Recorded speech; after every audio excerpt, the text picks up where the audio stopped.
has not gone away. They're just as desirable today as they were back then. They're actually very dependable cars. A big part of the kind of the enigma that goes with the vintage Ferraris is really not the car's fault. It often lands in the lap of the people that work on them, you know, not necessarily qualified, and therefore they blame the car for everything that goes wrong. These are good, durable, solidly built cars. So, and fun to drive. I mean, really fun to drive. It takes 2 days for all the cars to be moved into place.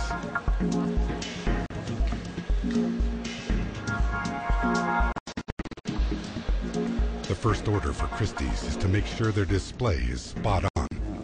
The second is to make sure that the cars that they are selling are the cars that are here. I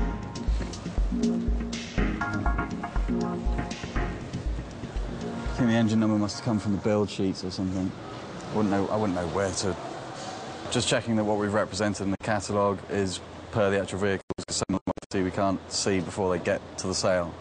So if there are any amendments, we make a serum announcement just to make sure that the buyers are aware and it's public when the car's offered for sale. Many old cars have lived checkered paths.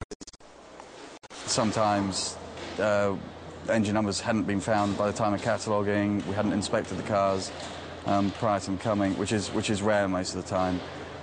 So we're just giving as much information as possible. It puts the buyers that can't make it to the sale at ease, I suppose. 6879. I've got 6878. Yes, someone's read it wrong. Okay. Is it in French? Is it the same? Yeah, it's the same, so we'll have to change that. 6879. Check that as well. And where's the frame stamped on these, mate? On the rear case number, but this one is the one that's important. That's it. The highlight of the show and auction was the anticipated sale of the 1939 Auto Union. But between its New York debut and its arrival in Paris, Christie's made a stunning announcement. They issued a press release saying that the sale of the Auto Union will be postponed. They would not elaborate, only stating in an official press release that they were exploring the car's race history in collaboration with Audi tradition. About a week before the sale, we received some more information about the car that warranted further research. We endeavored on that. In conjunction with Audi tradition, we felt that there were some questions that still needed to be answered, so we postponed the sale of the car. Christie's decides to keep the Auto Union on display as news outlets around the world report and post Christie's press release. The Auto Union remains, but rumors begin to circulate among insiders on the real reason the car was pulled, leaving those watching the sale to wonder. Christie's promises to issue a final statement, but not until the auction is over.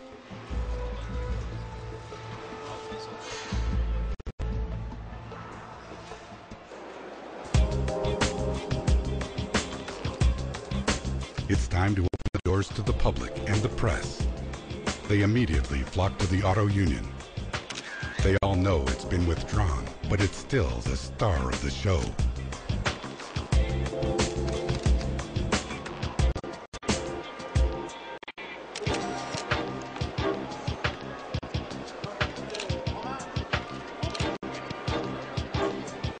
Fresh off a flight from the States is Wayne Carini. He's here with one goal. He needs to buy back the Ferrari for a fair price. But Wayne's not here just to sit and raise a paddle and bid until he gets it. He's been buying and selling cars for years, and he knows that the key to winning is to leave emotions out of the game plan and focus on the details. This is the chassis number, and it appears that the engine number is correct. So that's a main thing that you look for in one of these, make sure all the numbers match. Basically after that, it's fit and finish. Wheels need a little attention.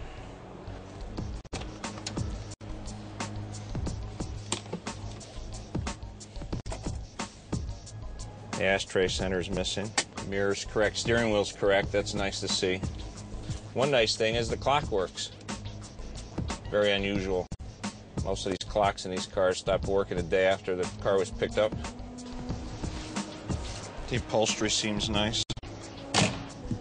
Make sure that the floors are in good shape and around the edges of the quarter panels. Then Wayne hits the jackpot. He finds a service sticker in the back window of the car. Good afternoon. My name is Wayne Carini, and I'm at Christie's auction here in Paris. I'm looking at a 500 Superfast that has your sticker in the back window. I was wondering if there's someone there that could talk to me about this car. Thank you. He calls the station in the UK to find out what was done on the car. Great. He convinces the shop to fax over the work order so he can see it for himself. This might help him determine how much his client should pay for the car. Is there any way that you could fax that paperwork to Christie's office for me? Would that be possible to do? Just you could blank out the name of the person on the top, just so I could see the work that was performed. I'm very interested in buying the car for a client back in Connecticut. Sure. Hang on one second. Christopher, do you have fax in the office? While Wayne works the phone, the party is just getting started.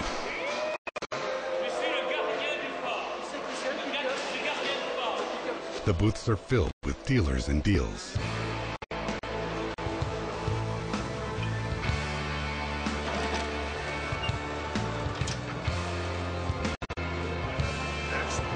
Nick Mason, the drummer of the band Pink Floyd, has brought his extensive automobile collection here. So how did this legendary rock star become interested in cars? Because I was brought up with them. It's sort of in the genes. You know, yeah, it'd been great to have discovered something like drugs or drink or, you know, something really groovy. But unfortunately, this is what I got stuck with. Every car here is quite significant to me. I mean, the vintage Bentley was my father's car. That's what I used to ride in when I was a kid and go and watch him racing. And then there's cars that I've raced, or this car that I did my first race in ever. And my wife's raced it, my children have raced it, and I still race it. And there's cars that I've entered at Le Mans and cars that I've driven at Le Mans. They're almost souvenirs of my life, really, rather than perhaps sort of collector's items.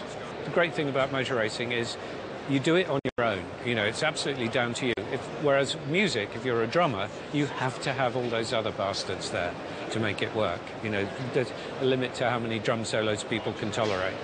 And so it's really nice to be able to just play the two off against each other, really. And I have to say, when you're out touring across the world, it's great to have that sort of underground of car collectors who you can sort of occasionally go and see and visit and go and kick tires and so on. And what about the Auto Union? Is it a car that Nick would own? There's a car, I'd love to drive it, I'd hate to own it. I mean, there is an opportunity to spend an enormous amount of money. Well, assuming you wanted to run it and race it or use it. I'd like to just drive it once and experience it, but I wouldn't want to try and emulate what the big boys did. There's still no official word on the Auto Union. Insiders at the show begin to formulate their own opinions. I don't have any knowledge, but obviously they've spent a lot of money and hype building it up as a keystone of their sale. Somebody must be really miffed, and a lot of other people scratching their head just like we are. Well, there are tons of rumors around, and I mean, rumors are worth the money you pay for them, which is nothing. I mean, the truth of the matter is that when dealing with vintage race cars, especially historic vintage race cars, the actual history of the car is almost meaningless. They're tools. When they came home from a race, they tore them apart, they put all the parts into a huge bin, they built up another car from it, they sent it back out to race. So the fact that they can't tell that these four wheels and this steering wheel and these brakes and this supercharger were driven by this guy on this date in this race is silly.